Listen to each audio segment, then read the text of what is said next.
اللهم صل على سيدنا محمد اللهم صل على سيدنا محمد اللهم صل على سيدنا محمد نحمده ونصلي على رسوله الكريم اما بعد فاعوذ باللہ من الشیطان الرجیم بسم اللہ الرحمن الرحیم۔ آج کی اس مختصر سی نشست میں سیرت النبی کے ایک بڑے ہی اہم حصے پر گفتگو کرنا چاہتا ہوں کہ جو غزوہ تبوک پیش آیا تھا، اس کا پس منظر کیا تھا، غزوہ تبوک کیوں پیش آیا تھا۔ نبی کریم صلی اللہ علیہ وسلم نے سن 6 ہجری کو حدیبیہ کے مقام پر جو صلح کی تھی، تو صلح حدیبیہ کے بعد سن 7 ہجری کو نبی کریم صلی اللہ علیہ وسلم نے مختلف وفود عرب کے مختلف حصوں پر اسلام کی دعوت دینے کے لیے بھیجنا شروع کر دیے۔ تو نبی کریم صلی اللہ علیہ وسلم نے ایک وفد کعب بن عمیر رضی اللہ تعالی عنہ کی قیادت میں جو 16 افراد پر مشتمل تھا روانہ کیا۔ جب وہ وفد اسلام کی دعوت لے کر شام کی جو سرحد تھی اس کے ساتھ جو متصل قبائل تھے جو اس وقت رومی سلطنت کے زیر اثر تھے، رومی سلطنت کے، وہاں جا کر جب انہیں اسلام کی دعوت دی تو اس وفد کے 15 افراد کو انہوں نے قتل کر دیا، شہید کر دیا۔ پھر نبی کریم صلی اللہ علیہ وسلم نے جو مملکت بنی غسان تھی، اس کا جو سربراہ تھا، جو اس کا رئیس تھا، جس کا نام شرحبیل بن عمر، اس کی طرف اسلام کی دعوت بھیجی، اور جو صفی حضور صلی اللہ علیہ وسلم کی دعوت لے گیا تھا انہیں بھی موتا کے مقام پر شہید کر دیا گیا تھا۔ اب نبی کریم صلی اللہ علیہ وسلم کو سخت صدمہ لاحق ہوا کہ پہلے ہمارے 15 افراد کو شہید کیا، اب مزید ایک اور شخص کو بھی انہوں نے شہید کر دیا ہے۔ تو نبی کریم صلی اللہ علیہ وسلم نے پھر اپنے صحابہ کو تیار کیا، 3000 کا لشکر نبی کریم صلی اللہ علیہ وسلم نے صحابہ کرام کا تیار کیا، 3000 کا لشکر، کہ ہم نے جا کر اپنے ساتھیوں کی شہادت کا بدلہ لینا ہے۔ ناحق طریقے سے انہیں شہید کیا گیا۔ حضور صلی اللہ علیہ وسلم یا آپ کے ساتھیوں کی طرف سے کوئی اقدام نہیں تھا، وہ تو اسلام کی دعوت دینے کے لیے گئے تھے، اگر انہوں نے قبول نہیں کرنی تو نہ کرتے، لیکن حضور صلی اللہ علیہ وسلم کے ساتھیوں کو شہید کیا گیا۔ آپ صلی اللہ علیہ وسلم قصاص دینے کے لیے، بدلہ لینے کے لیے 3000 کا لشکر تیار کیا نبی کریم صلی اللہ علیہ وسلم، اور اس کا امیر بنایا سب سے پہلے حضرت زید بن حارثہ کو، اور فرمایا کہ جب ان کی شہادت ہو جائے اس کے بعد جعفر بن ابی طالب ہوں گے، ان کی بھی شہادت ہو جائے تو اس کے بعد جو اسلامی اس لشکر کا جھنڈا ہوگا وہ عبداللہ بن ابی رواحہ کے ہاتھوں میں ہوگا۔ جب یہ لوگ اس لشکر کو لے کر وہاں سے آگے بڑھے، معان کے مقام پر پہنچے، تبوک سے آگے مسلمانوں نے وہاں پڑاؤ ڈالا۔ اس اسلامی لشکر کو خبر مل گئی کہ قیصر روم جو ہے وہ 1 لاکھ کا لشکر، بلکہ 1 لاکھ سے زائد جمعیت کا لشکر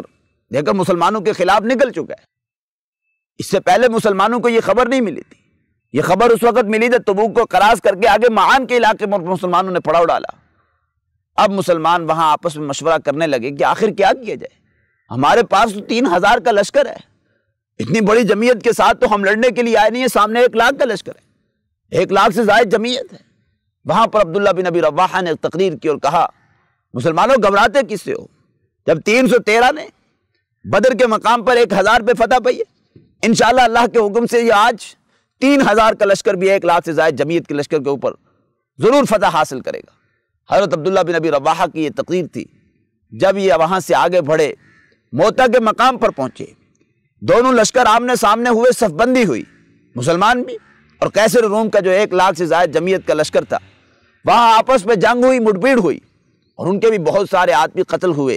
اور مسلمانوں کے بھی افراد شہید ہوئے۔ سب سے پہلے زید بن حارثہ غزوہ موتہ میں جو امیر بنا کر بھیجے وہ شہید ہو گئے، پہلے امیر۔ اس کے بعد جھنڈا سنبھالا جعفر بن ابی طالب نے، جعفر بن ابی طالب بھی شہید ہو گئے۔ آپ کے بعد جھنڈا سنبھالا عبداللہ بن ابی رواحہ نے، جب عبداللہ بن ابی رواحہ بھی شہید ہو گئے، آپ کے بعد اس لشکر کے امارت سنبھالی، امیر بنائے گئے حضرت خالد بن ولید کو۔ خالد بن ولید جب امیر بنے اس لشکر کے، آپ چونکہ جنگجو تھے اور زمانہ کفر میں بھی اور زمانہ اسلام میں بھی جنگی چالو سے بخوبی واقف تھے، خالد بن ولید نے کہا دیکھو ہمیں تو قصاص لینے کا حکم تھا، بدلہ لینے کا، اور رومیوں کی اتنی لاشیں گری ہیں زمین کے اوپر، لہذا خالد بن ولید نے مصلحت کی بنیاد پر وہاں سے ساتھیوں کو محفوظ طریقے سے نکالا اور یہ سارے مسلمان واپس مدینہ المنورہ پہنچ گئے۔ ادھر غزوہ موتہ پیش آیا اور یہاں پر بھی مسلمانوں کو کوئی شکست نہیں دے سکے اور ان کو بھی ذلت اور رسوائی کا سامنا کرنا پڑا۔ قیصر روم اور اس کی فوج کو اتنے میں سن 9 ہجری کو بلکہ سن 8 ہجری کو فتح مکہ کے بعد نبی کریم صلی اللہ علیہ وسلم کو خبر ملی کہ اب قیصر روم شام کی سرحد پر اپنی فوج کو مجتمع کر رہا ہے، اور اس میں وہ بھی سارے کے ایک تو شام کے، ایک تو رومی سلطنت کے فوجی، اور اس کے ساتھ ساتھ جو وہ عرب کے قبائل تھے کہ جو متصل تھے جو شام کی سرحد کے ساتھ، جو نصرانی اور عیسائی تھے، یہاں پر بھی اس نے بہت ساری فوجوں کو اپنے ساتھ، بہت سارے افراد کو اپنے ساتھ ملا لیا اور مسلمانوں کے خلاف وہ بڑی سطح پہ پلاننگ کر رہے ہیں۔ لہذا جزیرہ نما عرب کے اندر اس وقت انقلاب پورے طریقے سے برپا ہونا شروع ہوا تھا۔ اگر مسلمانوں کے خلاف اتنی بڑی سطح پہ، اس لیے کہ رومی سلطنت کے ساتھ ٹکرانا کوئی معمولی درجے کی بات نہیں تھی، وہ آج ایسی تھی جیسے آج امریکہ ہے، جیسے آج یہ سپر پاور ہے۔ اس وقت رومی سلطنت اپنے آپ کو سپر پاور ہونے کی حیثیت سے دنیا کے سامنے ظاہر کرتی تھی اور تھا اس کا ایک بڑا مقام اور ایک رعب اور دبدبہ تھا۔ اب نبی کریم صلی اللہ علیہ وسلم نے مدینہ المنورہ میں اعلان عام کر دیا، مسلمانوں اب نکلو، تبوک کے مقام پر ہماری جنگ ہونی ہے رومی سلطنت کے ساتھ، قیصر روم کے ساتھ۔ وہ اپنی فوج لے کر بہت بڑی تعداد میں تمہارے خلاف نکل چکے۔ کہتے ہیں مسلمانوں نے جانی اور مالی اتنی رسول اکرم صلی اللہ علیہ وسلم کی معاونت کی کہ سیدنا صدیق اکبر نے اپنا سارا گھر کا مال لا کر وہاں انڈیل دیا، نبی میدان جہاد پہ نکلی، سارا مال دینے کے لیے تیار ہوں۔ اس کے ساتھ ساتھ نبی کریم صلی اللہ علیہ وسلم کے قریبی ساتھی سیدنا عثمان غنی، حضور کی 2 بیٹیاں جن کے نکاح میں آئی ہیں، سیدنا عثمان غنی رضی اللہ تعالیٰ عنہ نے 300 اونٹ ماہ ساد و سامان کے رسول اکرم صلی اللہ علیہ وسلم کے قدموں میں لا کر رکھ دیے، اور صحابہ نے اتنی بڑی سطح پر قربانی دی، مال و دولت کی، جان کی۔ 30,000 کا لشکر صحابہ کا تیار کیا، حضور اکرم صلی اللہ علیہ وسلم ان کو لے کر وہاں سے آگے بڑھے۔ جب تبوک کے مقام پر صحابہ حضور لشکر لے کر پہنچے، اور ابھی تبوک کے مقام پر پہنچے نہیں تھے، پہلے ہی مسلمانوں کو یہ خبر مل گئی کہ وہ جو قیصر روم تھا، اس کو جب یہ خبر ملی کہ مسلمان 30,000 کا لشکر لے کے آ رہے اور مسلمانوں نے مالی طور پر اتنی بڑی بڑی قربانیاں دی، اس نے اپنی فوج شام کی سرحد سے پیچھے ہٹا دی، شام کی سرحد سے اپنی فوج کو اس سے پیچھے ہٹا دی۔ ابھی مسلمان تبوک کے مقام پہ پہنچے نہیں تھے، پہلے انہیں خبر ملی کہ قیصر روم اپنی فوج کو لے کر یہاں سے پیچھے واپس بھاگ چکا ہے۔ آپ اس سے اندازہ کر لیجئے کہ مسلمانوں کے اندر کس قدر ذوق جہاد تھا، شوق شہادت تھا، اور مسلمان وہ کس للہیت کے مالک تھے کہ ابھی نکلے ہیں 30,000 کا لشکر لے کر، ابھی جنگ شروع نہیں ہوئی، تبوک کے مقام پر پہنچے نہیں،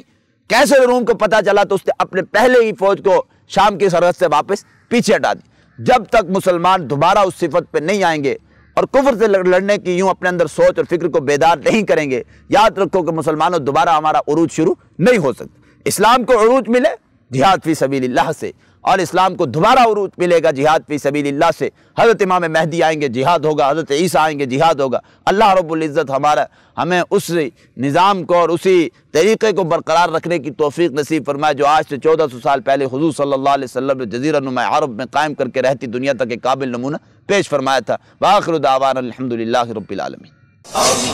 اللهم صل على سيدنا محمد، اللهم صل على سيدنا محمد، اللهم صل على